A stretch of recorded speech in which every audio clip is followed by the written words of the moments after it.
Hi guys, welcome to social post. నేను మీ వాసవి ఆచార్య. So exam season అయితే start అయిపోయింది. నాకు తెలిసి పిల్లలందరూ కూడా ప్రిపరేషన్ స్టార్ట్ చేసేసే ఉంటారు. సో కొంతమంది జేఈఈ రాయాలని అనుకుంటారు, కానీ ఎలా ప్రిపేర్ అవ్వాలి, సిలబస్ ఏంటి, ఎక్కడ ఇన్స్టిట్యూషన్స్లో మనకి కోచింగ్ బాగా ఇస్తారు అని చెప్పేసి కొంచెం కన్ఫ్యూజన్లో ఉంటారు. సో సిలబస్ అంతా ఎలా కవర్ చేయాలి, ఎన్ని మార్క్స్కి ప్రిపేర్ అవ్వాలి, ఎలా రాస్తే ఎన్ని మార్క్స్ వస్తాయి, మంచి సీట్ రావాలి అని అంటే మంచి ఇన్స్టిట్యూషన్స్లో జాయిన్ అవ్వాలి అని చెప్పేసి ఇలా చాలా కన్ఫ్యూజన్లో ఉంటారు.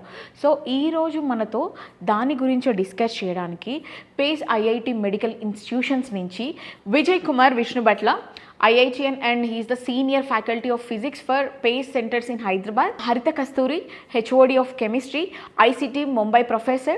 మ్యామ్ని సార్ని వెల్కమ్ చేద్దామా? సో అసలు ఈ జేఈఈ దానికి ప్రిపరేషన్ అనేది ఎప్పటి నుంచి స్టార్ట్ చేయాలి, ఎలా ప్రిపేర్ అవ్వాలి మ్యామ్? ఇప్పుడు ముందరి నుంచి ప్రిపేర్ అవ్వాలండి. అండ్ ముందరి నుంచి కాన్సెప్ట్ కరెక్ట్గా నేర్చుకోవాలి. ఇప్పుడు సార్ ఇందాక చెప్పినట్టు చాలా మిస్కన్సెప్షన్స్ ఉంటాయి. ఒకటి only gravitation and repulsive forces కూడా ఉన్నాయి. ఇప్పుడు sun rises in the east అంటాం, but is that sun is moving? Sun is not moving, earth is revolving around, right? So how is sun rising in the east అంటున్నాము. సో ఇట్లాంటివి చిన్న చిన్న ఇవి అనమాట. ఇవి కరెక్ట్గా నేర్చుకోగలిగితే, బట్ సన్ మూవ్ అవ్వట్లేదు అన్నాను ఇప్పుడు నేను, బట్ సన్ మూవ్ అవ్వట్లేదా? సన్ కూడా మూవ్ అవుతోంది కదా, మన గ్యాలక్సీతో పాటు సన్ కూడా మూవ్ అవుతోంది. సో ఇప్పుడు I'm at rest position, I'm really at rest position, I'm at rest with respect to all of us. But బయట ప్రపంచానికి I'm not at rest. No, earth rotate అవుతోంది, నేను ఎర్త్ మీదే ఉన్నాను, స్పిన్ అవుతోంది కాబట్టి ఐఎమ్ మూవింగ్. సో ఈ concepts కరెక్ట్గా ఉండాలి పిల్లల్లో. సో అలాగే కెమిస్ట్రీ, ఇప్పుడు ఫిజిక్స్ అంటే మనకి ఆల్ ఓవర్ కనిపిస్తోంది కాబట్టి we will be able to relate to things. So chemistry వచ్చేటప్పటికి మీకు యాటమ్ కనిపించదు, మాలిక్యూల్ కనిపించదు. సో అలాంటప్పుడు then how do you do chemistry? Periodic classification, periodic table అనగానే అది ఒక పెద్ద అద్భుతం. పీరియాడిక్ టేబుల్ బట్టి పట్టేయండి, ఇట్లాంటివన్నీ వింటున్నాం. ఎందుకు బట్టి పట్టాలి? Why should you mug up things? So మీకు క్లాసిఫికేషన్ అంటేనే అవి కొన్ని గ్రూప్స్గా, కొన్ని పీరియడ్స్గా డివైడ్ చేస్తున్నాయి, just for you to study well on those elements. Grouping, ఒక్కొక్క గ్రూప్కి ఒక్కొక్క నేచర్ ఉంటుంది. ఇప్పుడు I come from one family, sir comes from one family, మీరు ఒక ఫ్యామిలీ నుంచి. సో మీ ఫ్యామిలీ మెంబర్స్ అందరూ ఇంచుమించు ఒకటేలాగా ఉంటారు, అందరూ సేమ్గా ఉండరుగా. So it's same way. ఇప్పుడు ఎలిమెంట్స్ అన్నీ కూడా ఒక గ్రూప్లో పెట్టాము అంటే ఆ గ్రూప్ ఎలిమెంట్స్కి ఒక నేచర్ ఉంటుంది, కానీ అన్నీ సేమ్గా ఉండవు. కొన్నిటికి అసిడిక్ నేచర్ ఎక్కువ, కొంతటికి తక్కువ. సో ఇవన్నీ ఏంటంటే బట్టి పడితే వచ్చేవి కావు. ఎన్నని బట్టి పడుతూ కూర్చుంటారు, ఎన్ని ఎలిమెంట్స్ కానీ ప్రాపర్టీస్ బట్టి పడుతూ కూర్చుంటారు. బట్ అన్ఫార్చునేట్లీ కెమిస్ట్రీలో చాలా మగ్గప్ ఉండాలి. ఇన్ఆర్గానిక్ కెమిస్ట్రీ అంతా line to line, NCERT line to line చదవాలి, బట్టి వచ్చేసేయాలి. లైన్ టు లైన్ చదవాలి, బట్టి కాదు, అర్థం చేసుకోవాలి. You need to understand the nature of the compound. So ఒకడు ఎసిడిక్ క్యారెక్టర్ చూపిస్తున్నాడు అంటే ఎవడో బేస్ వస్తున్నాడు కాబట్టి వీడికి ఎసిడిక్ క్యారెక్టర్ ప్రామినెంట్గా అనిపిస్తోంది. ఇప్పుడు I'm the same person, I may not behave the same way with everybody. ఇప్పుడు నేను మీతో మాట్లాడినట్టు సార్తో మాట్లాడను, సార్తో మాట్లాడినట్టు మా పేరెంట్స్తో మాట్లాడను, మా స్టూడెంట్స్తో అలా మాట్లాడను. I behave differently with all the people around me. So that depends on the people around me, not dependent on me there. So element ఒకలాగా ప్రవర్తిస్తుంది, ఒకరి కంపౌండ్ ఒకలాగా ఉంది అంటే that depends on the reaction based on the other things coming near it. So వాటి nature ఎలా ఉంది, నా నేచర్ ఎలా ఉంది, నాకు వాళ్ళకి సెట్ అవుతుందా లేదా? So there is a huge chemistry. ఇప్పుడు మనం we say there is a good chemistry between two people and actually the same. It is not physics between two people, it is not math between two people. It is a chemistry between two people because that's working on a bond. Yes. We share a bond, right? So what is bond? We are sharing something there. So ఇలాగ మనం సబ్జెక్ట్ని చెప్తే చక్కగా వెళ్తుంది పిల్లలకి. కరెక్ట్గా క్లాస్లో చెప్పింది కరెక్ట్గా అర్థం చేసుకొని కరెక్ట్గా మళ్ళీ దాని మీద బోల్డ్ క్వశ్చన్స్ చేసి, ఎందుకంటే కేసెస్ చాలా కేసెస్ వస్తాయి. It is not confine to ఏదో ఒక 50 ప్రాబ్లం చేయండి, 10 ప్రాబ్లం చేయండి, 100 ప్రాబ్లం చేయండి. 50, 10, 100 కాదు, చేసేవి కరెక్ట్గా చేయటం. So there is no number behind it that ఇన్ని క్వశ్చన్స్ చేస్తే మీరు ఐఐటి క్రాక్ చేస్తారు, అలా కాదు. కాన్సెప్ట్ క్లియర్గా నేర్చుకున్నారా, నేర్చుకున్న తర్వాత ప్రాక్టీస్ చేశారా, ప్రాక్టీస్ చేస్తేనే మీకు సక్సెస్ వస్తుంది, లేదంటే లేదు. That's the reason we generally say పిల్లలకి కూడాను నాన్న 70% it is on the student only, 30% faculty మీకు హెల్ప్ చేయగలము. ఎందుకంటే ఫ్యాకల్టీ మీకు ఇది ఇలా చెయ్యాలి అని చెప్తాము, కానీ చేసేది ఎవరు? పిల్లలే కదా, రైట్? ఇప్పుడు ఎవరైనా ఇప్పుడు అథ్లీట్ ఉన్నారు, అథ్లీట్కి కోచింగ్ ఇస్తారు. సో కోచింగ్ ఇలా పరిగెత్తాలిలో ఇలా షాట్ ఆడాలి అని చెప్తే సరిపోతుందా? వాళ్ళు ఎన్ని షాట్స్ ఆడితే వస్తుంది అది ఆ పర్ఫెక్షన్? హెలికాప్టర్ షాట్ అట్లాంటివన్నీ ఎన్ని షాట్స్ ఆడితే వచ్చిన పర్ఫెక్షన్స్ అవన్నీ. సో ఏ ఫీల్డ్ అయినా అంతే అయినప్పుడు why are we distancing students from not practising much? Because ఇవాళ రేపు యూట్యూబ్ మయమైపోయింది. పిల్లలు ఏంటంటే పాపం సిన్సియర్గా చాలా రికార్డింగ్స్ యూట్యూబ్లో మంచి మంచి record, it's like a double edge sword. YouTube learning కానీ ఎనీ రికార్డెడ్ లెర్నింగ్స్ కానీ డబుల్ ఎడ్జ్ స్వాడ్ లాగా వింటున్నారు, కొంతమంది అర్థం చేసుకుంటున్నారు, but you are not practising. ఆ ప్రాక్టీస్ మీరు ఫ్యాకల్టీతో కూర్చొని మాత్రమే చేయగలరు. సో ఇంట్లో కూర్చొని సినిమా చూసినట్టు రికార్డింగ్ విన్నా పాపం పేరెంట్స్ అనుకుంటారు చదువుకుంటున్నారని, పిల్లలు అనుకుంటారు చదువుకుంటున్నారని. Actually they are learning, but it is not going anywhere. There is a huge gap అనమాట. మేము చదువుకుంటున్నాము, మేము 24 గంటలు చదువుతున్నాము, కానీ మాకు రిజల్ట్ రావట్లేదు అంటే మీరు చదువుతున్నారా, చూస్తున్నారా? చదవటానికి చూడటానికి తేడా ఉంది. సో చదవటం అంటే మీరు మీ బ్రెయిన్ యూస్ చేస్తున్నారు, అక్కడ చూసేది ఏంటంటే ఒకళ్ళు చెప్తున్నారు, మీరు వింటున్నారు, అర్థం చేసుకున్నారు. మార్నింగ్ నుంచి కాలేజ్లో ఈవినింగ్ వరకు ఉండి మీరు అర్థం చేసుకుంటున్నారు. అర్థం చేసుకున్న దాన్ని అప్లికేషన్లో పెట్టాలి. అప్లికేషన్లో పెడితేనే ఆ సక్సెస్. సో ముందరి నుంచి కూడా it is not like there is no limit like 6th క్లాసా 5th క్లాసా 7th 8th అని కాదు.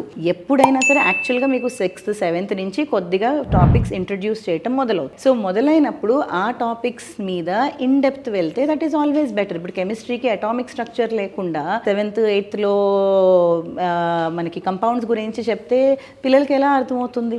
మెగ్నీషియం ఆక్సైడ్ అనగానే MgO అంటారు, సోడియం ఆక్సైడ్ Na2O. అక్కడ Na2O ఎందుకు, ఇక్కడ MgO ఎందుకు? Why? What is the thing which is differing there? అది ఆక్సైడే, ఇది ఆక్సైడే, అది మెటలే, ఇది మెటలే. మరి ఎందుకు ఫార్ములేషన్లో తేడా వస్తుంది అంటే దానికి బేసిక్ స్ట్రక్చర్లోనే తేడా ఉంది. దానిలో ఎన్ని ఎలిమెంట్స్ ఉన్నాయి, ఎలక్ట్రాన్స్ ఉన్నాయి, ఇక్కడ ఎన్ని ఎలక్ట్రాన్స్ ఉన్నాయి, వాటి బట్టి బాండింగ్ నేచర్ అనేది వస్తుంది. సో ఆ కాంబినేషన్ వీళ్ళందరూ కూడా మన చూడాలనుకున్నారనుకోండి, మేడం గారు ఎలా చెప్తారో నేను ఎలా చెప్తాను.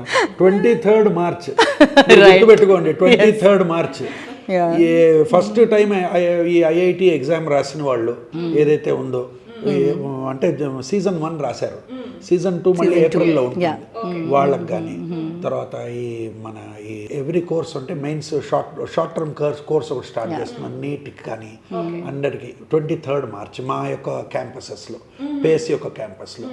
తర్వాత ఎవరైనా స్టూడెంట్స్ 7th కానీ 8th కానీ 9th కానీ 10th కానీ వాళ్ళు వచ్చి తెలుసుకోవాలని అనుకుంటే ఏం చెప్తారు వీళ్ళు అనేటువంటి విషయం తెలుసుకోవాలన్నా they can always come to our campus. We will try to explain them ఏం చెప్పబోతున్నాం మనం.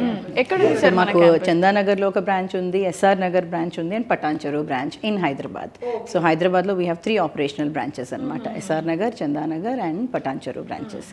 సో అలాగే we have all over Telugu స్టేట్స్లో వీ హ్యావ్ వైజాగ్లో ఉంది, ప్రొద్దుటూరులో ఉంది, కాకినాడలో ఉంది, అట్లాగే we have coming up branches also. ఇంకా so it's big team of eminent faculty coming up with the good learning, and ఆ లెర్నింగ్ కరెక్ట్గా పిల్లలకి అందాలి. That's the only motto of PACE అనమాట. That's the reason PACE is run by those eminent faculty team who is much experienced అనమాట. ఎవరైనా సరే around 20 to 25+ years ఎక్స్పీరియన్స్తో ఉన్న వాళ్ళు ఇన్ దిస్ టీమ్ అనమాట. ఉందండి 23rd స్టార్ట్ అవుతుంది EAMCET crash programme. So they can అంటే ఎక్కడెక్కడైతే మనకి వెయిటేజ్ ఎక్కువ ఉంటుందో మార్క్స్, ఆ రకమైనటువంటి కోచింగ్ ఇచ్చి వాళ్ళకి డెఫినెట్గా వితౌట్ కోచింగ్ వాళ్ళు ఎగ్జామ్ రాసేదానికంటే విత్ కోచింగ్ వాళ్ళు ఎగ్జామ్ రాసినట్లయితే మెరుగ్గా ఉండేట్టుగా డెఫినెట్గా that will be seen. Okay, ఇప్పుడు 11th అయిపోతుంది మ్యామ్. 11th అయిపోయిన తర్వాత ఈ JEE దానికి ప్రిపేర్ అవ్వడం మంచిదంటారా, లేకపోతే 12th ఎట్లనో మనం కామన్ ఎగ్జామ్స్ ఉంటాయి, 12th బోర్డ్ ఎగ్జామ్స్ ఉంటాయి, బోర్డ్ ఎగ్జామ్స్తో పాటు రాయడం మంచిదంటారా? ఒకవేళ రాస్తే ఎలా ప్రిపేర్ అవ్వాలి, ఎన్ని అవర్స్ ప్రిపేర్ అవ్వాలి? 11th తర్వాత 12th తర్వాత ప్రిపరేషన్ అలా కాదండి, ఇట్స్ అన్ ఇంటిగ్రేటెడ్ ప్రిపరేషన్. ఇప్పుడు ఇందాక నేను చెప్పినట్టు ఒక సబ్జెక్ట్ నేర్చుకుంటున్నప్పుడు దానికి ఇన్డెప్త్గా వెళ్తేనే you will be learning subject well, right? ఇన్డెప్త్గా మీరు నేర్చుకుంటున్నప్పుడు you have already started your preparation. It is never like there is no time limit. మీరు నేర్చుకునేది కరెక్ట్గా నేర్చుకోవాలి. అది ఇంతకుముందు 10th క్లాస్ పాస్ అయిన తర్వాత మొదలెట్టేవాళ్ళు, అది అవును, ఇది IIT preparation. 10th class pass అయిన తర్వాత మొదలెట్టేవాళ్ళు. ఇప్పుడు సంఖ్య పెరిగిపోయింది కదా, more and more number of students are appearing for this exam. దాని తర్వాత 9th నుంచి మొదలెట్టారు, దాని కొంత తర్వాత 8th నుంచి, దాని ముందు 7th నుంచి. ఇప్పుడు అంటే దేనికి అంటే మనం ఎర్లీగా మనం దీని యొక్క పిక్చర్ని సరిగ్గా చేసుకున్నట్లయితే మరింత చేరువుగా expected rank will be better rank, we will be able to perform with a confidence, we will be able to solve problems without any mistake అనేటువంటి ఒక బూస్ట్ అన్నమాట మనకి. కాబట్టి అలా అవుతుంది. ఇప్పుడు 11th తర్వాత మీరు కనుక 80 కనుక మొదలెట్టినట్లయితే you are too late. Madam గారు ఇందాకే చెప్పారు కదా, జాయ్ఫుల్ లెర్నింగ్ అన్నారు కదా, ఏదైతే మనం సరదాగా చేస్తామో దాని మీద స్ట్రెస్ ఎందుకు ఉంటుంది? పిల్లలు కిందికి వెళ్ళి ఆడుకుంటూ ఉంటారు, ఆడుకుంటే వాడు 2 గంటలు 3 గంటలు చెమటలు కక్కేసి ఆడేస్తున్నా కూడా వాడికి ఏమి వాడి స్ట్రెస్ ఫీల్ అవ్వట్లేదు, హ్యాపీగా ఫీల్. అదే తత్వాన్ని ఇక్కడ చేసుకున్నట్లయితే అలా చేసుకున్న వాళ్ళకి చాలా బాగుంటుంది. ఇప్పుడు అర్థం కాకుండా ఒక 100 ప్రాబ్లమ్స్ ఇచ్చేసి చేయమంటే అది స్ట్రెస్. మీకు అర్థమవుతూ నేను నెమ్మదిగా లెవెల్ పెంచుతూ పోతూ ఉంటే you will take it as a challenge. పిల్లలు ఇప్పుడు ఇవాళ రేపు వీడియో గేమ్స్ ఎలా ఆడుతున్నారు, మీరు నేను ఆడగలమా? మరి అలా ఎలా ఆడుతున్నారు? They are trying to navigate through the hurdles well. So stage by stage వాళ్ళు అది నేర్చుకొని, వాళ్ళు చాలా ఫెయిల్యూర్స్ ఎదుర్కొని then they are overcoming it. So మీకు ఎడ్యుకేషనల్ ఫీల్డ్ అలాగే ఉంటుంది, you are learning something. So learning లో హర్డిల్స్ వస్తాయి. ఆ హర్డిల్స్ రాగానే వెంటనే ఫ్యాకల్టీని అప్రోచ్ అవ్వాలి, not going by Google or something. So ఫ్యాకల్టీని అప్రోచ్ అయితే ఒక హ్యూమన్ ఒక ఫ్యాకల్టీ, ఒక గురువు ముఖతగా నేర్చుకున్న విద్య that takes you much further. వాళ్ళ అండర్స్టాండింగ్ ఏంటి మాకు తెలుస్తుంది, మేము వాళ్ళకి ఎలా చెప్పగలం తెలుస్తుంది. సో అలా కూర్చొని సిన్సియర్ ఎఫర్ట్స్ పెడితే ఇట్ ఈస్ నాట్ స్ట్రెస్ అండి. పిల్లలు they will take it joyfully and challenging గా తీసుకుంటారు. ఇప్పుడు పిల్లలు మ్యాథ్స్, ఫిజిక్స్, కెమిస్ట్రీ ఏది ఎక్కువ చేయడానికి భయపడుతూ ఉంటారు, ఏది ఈజీగా వాళ్ళు నేర్చుకుంటారు? మ్యామ్ భయపడతారని అనుకుంటున్నారు మీరు? నేనైతే maths, always maths. Is a language అండి, it is not a subject, it is a language. ఇప్పుడు physics is all mathematics. Physics చేయాలంటే మ్యాథమెటికల్ నాలెడ్జ్ లేదే మీరు ఫిజిక్స్ చేయలేరు. నీట్ స్టూడెంట్స్ కి మ్యాథ్స్ అంటే యాక్చువల్గా పాపం చాలా మంది పిల్లలు కూడాను నీట్ తీసుకుంటాము మేము, బైపీసీ తీసుకుంటామని వస్తారు. మేము వెంటనే అడిగే ఫస్ట్ క్వశ్చన్, మ్యాథ్స్ అంటే భయం అయ్యి బైపీసీ తీసుకుందాం అనుకుంటున్నారా, లేదు నిజంగానే బైపీసీ కావాలని, నిజంగా డాక్టర్ అవ్వాలన్న అంబిషన్ అట్లాంటివి ఏమన్నా ఉందా అంటే మాకు 90% పిల్లలు మ్యాథ్స్ అంటే భయం అంటారు. నేను మ్యాథ్స్ అంటే భయం ఉన్నప్పుడు మ్యాథ్స్ భయాన్ని పోగొట్టాలి, మన రూట్ మార్చుకోవక్కర్లేదు. మ్యాథ్స్ ఎందుకంటే ఇప్పుడు మీరు నీట్కి వెళ్ళినా, మీరు బైపీసీ తీసుకున్నా కూడాను ఫిజిక్స్ అండ్ కెమిస్ట్రీలో 1/3 ఫిజికల్ కెమిస్ట్రీ ఉంది. Physical chemistry is all mathematics. So maths రాందే వాళ్ళు ఏం చేయలేరు. డిఫరెన్సియేషన్, ఇంటిగ్రేషన్ ఇవన్నీ హార్డ్ కోర్ మ్యాథమెటికల్ క్యాలిక్యులేషన్స్ ఇవన్నీ ఉంటాయి, అవి లేనిదే చేయలేరు కదా. So mathematics is a language of science. So it's an integrated blend అనమాట. You can't separate out the subjects ఇక్కడ. So it is always a connection between them. ఆ కనెక్షన్ని కరెక్ట్గా పిల్లలకి చెప్పేలాగా ఉంటే కనుక then it is beautiful. Then they will never get scared or they will take it as a challenge డెఫినెట్గా.